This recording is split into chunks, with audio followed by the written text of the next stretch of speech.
Tá a fim de fazer uma fezinha e ganhar até R$100 de bônus na sua aposta? KTO.com, só utilizar o cupom do Futeboteco. Eu já recebi aqui, a gente tá quase completando um ano de podcast. Muitas pessoas que vêm aqui são pessoas que preferem não falar só a respeito do time pelas quais elas torcem. Só que em 99,9% dos casos a gente sabe o time que aquelas pessoas torcem. Eu não faço a menor ideia de pra quem você torce. E não só... Isso é um prêmio pra mim. Então... É justamente sobre isso que eu quero falar, porque além da questão de você pautar o seu comentário na sobriedade, sempre teve... E aí, assim, a gente aprende quando a gente faz jornalismo que isenção ela é uma coisa utópica, mas também é uma coisa muito, muito difícil de se atingir. Você persegue, mas 100% isento ninguém consegue ser. E, ao mesmo tempo, eu sempre vi no seu trabalho uma proximidade dessa isenção muito grande. E nada mais... A ponto de a gente não saber que time ele torce. Nada mais do que isso pode nos dar, nos pautar do que quando você vê um jornalista falando do time pelo qual você torce. Sabe? Num dia vem uma crítica, no outro vem um elogio. Sabe assim, não existia nada que me fizesse dizer, nossa, esse cara odeia o meu time, ou esse cara é apaixonado pelo meu time. Porque o tom da crítica nunca era exacerbado no nível quando era o elogio, mas também a crítica nunca era... ranzinza. Aquela coisa odiosa, como tem muito também. Sim. Então, é muito louco isso, porque depois a gente pode conversar fora do ar, mas até eu queria saber por que você decidiu não abrir o time pelo qual você torce. E também, se você acha que hoje, como muito mais gente está de alguma maneira abrindo, se isso pode fazer com que no futuro você repense. Você sabe que essa é uma coisa que eu já pensei, eu brincava assim, quando eu ganhar na Mega Sena, eu ia abrir o programa assim, eu sou isso! Sabe o filme Romeu e Julieta? Sim.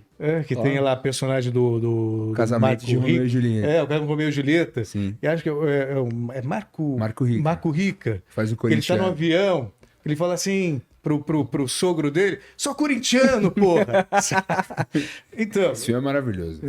Aliás, eu fiz uma narração para esse filme na época, que era uma... Eles usaram muitas narrações do que tinha. Na época, teve um Palestra Itália 8, Palmeiras, Corinthians 0, que não existia isso. Então, eu fiz a suposta narração da época sobre esse jogo. Então, eu participei desse filme. Então, aí eu brinco. Quando eu ganhar na Mega Sena, eu vou chegar para você, grande noite para você que acompanha, tá... Eu sou o Mujimirim, porra. Não sei, talvez um dia... Eu acho que eu tô até mais, digamos assim, mais maleável nessa questão. Mas eu fiz a opção de não revelar.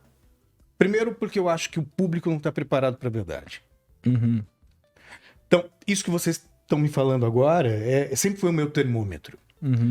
Eu fiz jogo na Vila, eu fiz jogo no Parque Antártica, eu fiz jogo no Corinthians, fiz jogo no Morumbi.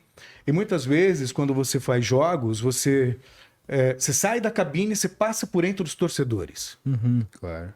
Então, o termômetro é que torcedores de vários clubes, entendeu? Sempre pararam. Ô, Celso, sempre conversaram comigo com muito carinho. Uma vez eu fui fazer um jogo na Vila, na padaria. Rapaz, o pai chegou com um menino com uma camisa do Santos branquinha. Celso, assina aqui pra mim. Caraca. Aconteceu no Palmeiras a mesma coisa, uma camisa do Palmeiras. Então, por exemplo, se o cara soubesse, de repente, o time, talvez isso não aconteceria. E talvez também esse livre acesso que eu tenho passando por isso, talvez não rolasse. Então, muitas vezes, até pela minha segurança talvez mesmo. O ônus seja maior do que o bônus. Isso, e por uma intolerância, uma capacidade de compreender que apesar do cara torcer para time X, ele pode... Isso, você falou uma palavra que é isenção, que é a minha palavra mágica. As pessoas falam assim, imparcialidade. Imparcialidade não tem como você ser, você sempre vai ter um lado. Você pode manter um distanciamento crítico e tentar dosar. Mas isenção é fundamental. Quando eu falo alguma coisa, eu tenho que falar com distanciamento crítico das minhas paixões. Senão eu não vou conseguir colocar a essência do jornalismo em prática.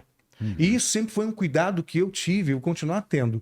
Então o cara que de repente já sabe, ele não vai levar em consideração, pô, mas o cara é isento, o cara é sério. Ainda mais no momento de derrota, no momento de fúria. Então, era uma questão de segurança. É a mesma coisa na relação da política. Ah, a esquerda, a direita, aquela coisa toda. As pessoas não estão preparadas para o contraditório. Sabe? Então, para evitar fadiga, eu fiz a opção. E até também para não macular opiniões. Porque, por mais que eu tenha consciência que estou dando... estou tentando ser sensato na minha opinião.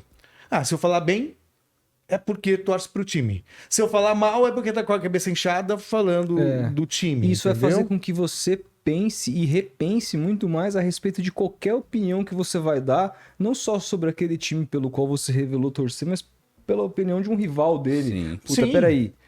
Puta, eu bati na semana passada. Os caras sabendo que eu torço, se eu bater de novo, será que... Sabe assim? Vai pegar mal. É Vai uma pegar preocupação mal? que você não tem que ter diante Claro da que não. análise, né, cara? Claro. Você tem que falar o que você pensa e acabou. Acabou. E você e mudar de ideia. Assim. Parreira foi contratado pelo Corinthians. Poxa vida. Falei, Parreira não tem a cara do Corinthians. Parreira não tem a cara do Corinthians. Eu falei isso. De repente o Corinthians começa a jogar com Parreira. Pá, ganha e tal. Aí que o Parreira prega, o Corinthians tá fazendo. Mas você vai fazer uma meia-culpa. Falei, mas sabe, você tem que saber ter humildade e reconhecer quando você erra. Isso Claro. tá em falta, hein? Tem muito Sim, jornalista mas tem que não fazer. faz. O Abel, eu critiquei muito o Abel mesmo vencendo. Isso que eu ia falar. Por que eu critiquei o Abel mesmo vencendo? Porque o time dele jogava mal. Era um time reativo, era um Palmeiras que poderia muito mais do que simplesmente se defender como um time pequeno. Quando o time começou a soltar, a jogar e ser mais ofensivo, finalizar mais, não tem como você criticar. Não tem mais, você tem que fazer, tem que reconhecer. Então, sabe, você não pode ser onipotente e achar que sua verdade é absoluta e você não pode voltar atrás. E eu não vejo isso como algo pequeno. Voltar atrás é nobre. Com É certeza. reconhecer no outro uma capacidade que você não soube reconhecer ou simplesmente ele evoluiu.